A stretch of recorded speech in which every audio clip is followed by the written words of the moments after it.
YouTube channel Efremi Cahya Selvina Dariman. Hari ini saya mau ajak teman dekat saya buat bercerita ya tentang teknologi informasi. Nah, kita mau sharing-sharing sih, lebih ke sharing sih. Sharing bagaimana penggunaan teknologi atau apa yang kita rasakan selama kita menggunakan gadget, yaitu HP and laptop. Kita langsung aja kali ya. Oke guys, sekarang teman saya ada di samping saya. Kita langsung aja kali ya. Baik, sebelum kita melanjutkan sharing atau kita cerita-cerita soal gadget atau teknologi modern sekarang, kebaiknya kita perkenalan dulu gitu. Oke, perkenalkan, nama saya Herunima Sisliabani. Saya biasa disapa Cecil. Kita lanjut ya guys. Kita mau membahas atau kita saling sharing apa yang kita rasakan selama kita menggunakan teknologi modern. Lebih khususnya itu kita akan membahas soal HP atau handphone dan juga laptop. Tuh. Jadi saya langsung nanya aja sih ke kamu, Cecil, yang kamu rasain selama kamu menggunakan laptop dan juga HP itu, dari kamu sendiri tuh HP itu sangat bermanfaat gak sih bagi kamu, menurut kamu itu? Aku mau tahu. Kalau dari aku sih manfaat HP itu banyak, kayak kita bisa nyari informasi, kayak lebih ringan juga gitu kan. Cuman ya itu kadang kalau misalnya tergantung internetnya juga sih. Kalau misalnya kita nggak punya ya nggak bisa nyari informasi apa-apa. Terus kadang kayak iklan-iklan yang muncul tuh ada yang negatif. Oh iya sih, betul sekali. Aku juga merasakan seperti itu. Sama maksudnya kalau dari saya sendiri tuh adanya teknologi informasi sekarang ya, maksudnya kayak khususnya HP, lebih khusus kita yang sekarang itu Gen Z ya. Biasanya kan orang sekarang sebutnya Gen Z gitu ya. Kita inilah yang tahun 2000-an. Kalau soal HP itu kayak nggak bisa jauh dari HP gitu. Kayaknya mungkin kalau cuma waktu sejam itu rasanya itu sudah berapa bulan, berapa minggu gitu. Kayak ada yang kurang kalau kita nggak pegang HP. Itu menurut saya itu ya salah satu apa ya, masalah.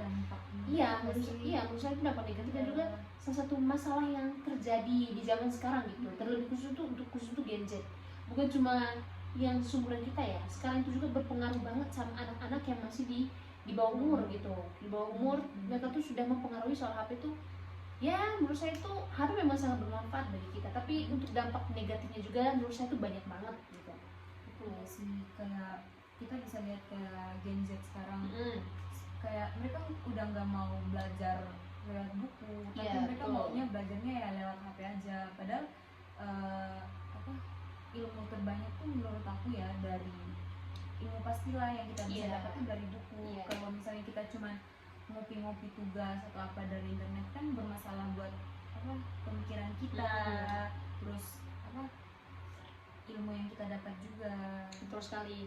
Jadi kalau dari saya sendiri ya, kalau yang saya rasakan selama saya menggunakan teknologi modern ya, lebih khusus HP sama laptop ya. Kalau untuk laptop sih bisa lah kita lihat kegunaannya, maksudnya kan manfaat yang dirasakan saya selama saya menggunakan laptop tuh ya sangat bagus lah, maksudnya meringankan gimana di zaman sekarang itu, terlebih khusus di perkuliahan ya. Tugas-tugas kita kan kebanyakan menggunakan laptop gitu, apapun itu pasti menggunakan laptop, itu sangat bermanfaat sekali. Tapi kalau untuk mahasiswa yang biasa disebut mahasiswa kupu-kupu yang cuma datang ke kampus ya, ikut kelas, di kelas juga kebanyakan kalau dosennya bodoh amat itu mereka tuh sibuk banget cuma scroll TikTok, main IG, selfie ya gitu. Itu menurut saya itu salah satu dampak yang sangat fatal gitu ya, yang ya mungkin teman-teman yang hobi banget pegang HP itu pasti merasakan hal yang sama seperti saya. Karena saya sendiri tuh juga merasakan hal itu, kayak saya tuh duduk dimanapun walaupun di situ lagi rame atau itu memang pembahasan penting, HP harus tetap di samping saya. Walaupun itu saya tidak maksudnya di jam-jam itu tuh saya tidak terlalu penting lah, maksudnya saya tidak terlalu butuh HP itu, tapi harus ada. Itu menyebabkan ya, salah satu dampak itu yang menyebabkan saya itu agak malas gitu. Salah satunya karena adanya HP gitu, karena pengalaman saya waktu SMA sama kuliah ini sangat berbeda gitu loh. Karena kalian dulu kan tinggal di sana kan. Kalau kamu dulu gimana? Menurut kamu tuh perbandingan SMA sama kuliah sekarang kamu menggunakan HP menurut kamu? Kalau aku sih kayak SMA dulu kan nggak ini kan, HP-nya tuh terbatas juga. Jadi lebih banyak belajar dari buku. Iya. Ilmu yang aku dapat tuh lebih bermanfaat. Terus perilaku, terus mentalnya lebih bagus. Iya, Kayak betul. kita jam tidurnya teratur, jarang, lebih banyak berinteraksi sama orang secara langsung dibanding lewat HP. Itu sih kayak. Terus kebiasaan yang sekarang kayak tadi kita mau komunikasi sama orang harus lewat HP padahal deket-deketan. Iya, betul Terus sekali. jam tidurnya jadi hancur karena keseringan scroll TikTok, ya kan?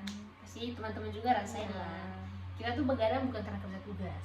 Kebanyakan begadang mahasiswa sekarang tuh karena Iya, apa? HP. HP. Chatan, video call, scroll TikTok itu kayaknya semua sebagian besar 80% mahasiswa, malah 80% anak muda itu semuanya pasti main sosmed lah. Sosmed IG, TikTok itu wah, itu nggak bisa jauh kayaknya. Game dulu cowok-cowok itu suka yang game itu bisa sampai pagi mereka begadang, posisi besoknya kuliah, jadi pas di di kelas itu ngantuk. Kenapa? Ya begadang. Kenapa tadi game itu? Aku mau tanya sama Cecil. Kalau dari kamu sendiri ya, kalau dari saya kan tadi ya setengah persennya lah ada dampak positif dan negatifnya. Kalau dari kamu sendiri gimana? Untuk dampak positif dan negatifnya itu di perbandingannya itu mana yang lebih dominan menurut kamu yang kamu rasain sekarang?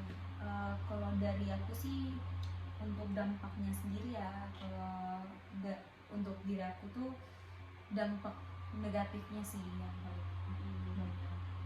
Kamu bisa rasain dulu ya? Iya, soalnya kayak aku tuh orangnya nggak bisa jauh-jauhan dari HP, jadi kayak udah ngantuk nih, tapi kalau masih scroll TikTok padahal udah ngantuk, jadi ya udah begadang.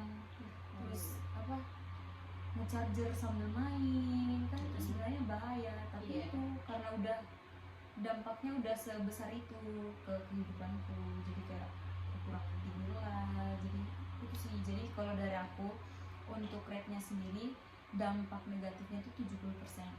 Nah 30%-nya itu positifnya, kayak kita bisa mencari jurnal di internet tanpa kita harus mencari buku. Iya, betul sekali. Kalau untuk solusi dari kamu dengan hal atau yang kita sudah ceritakan lah, kan kita tadi membahas soal dampak negatifnya ya, lebih khususnya kita membahas soal dampak negatif ya yang kita rasain sejauh ini gitu. Menurut kamu apa solusi dari kamu sih untuk mengatasi itu? Kalau dari aku sih mungkin ya, kalau yang aku mau terapin sekarang nih bikin manajemen kayak setiap harinya kamu mau ngapain, kayak menyembuhkan diri lah tapi tanpa HP. Oke guys, tadi kan saya dan juga Mirkat sudah saling sharing lah yang kita rasain, bagaimana dampak untuk kami sendiri, untuk saya dan juga Cecil, untuk dampak negatifnya seperti apa gitu. Jadi kalau menurut teman-teman dampak untuk teman-temannya bagaimana gitu ya, bisa langsung komen di bawah ini ya, dan gimana solusi dari teman-teman untuk mengatasi hal tersebut gitu kalau misalnya itu dampak negatif. Itu aja sih dari saya. Jangan lupa nonton ya, stay tune juga, bye bye.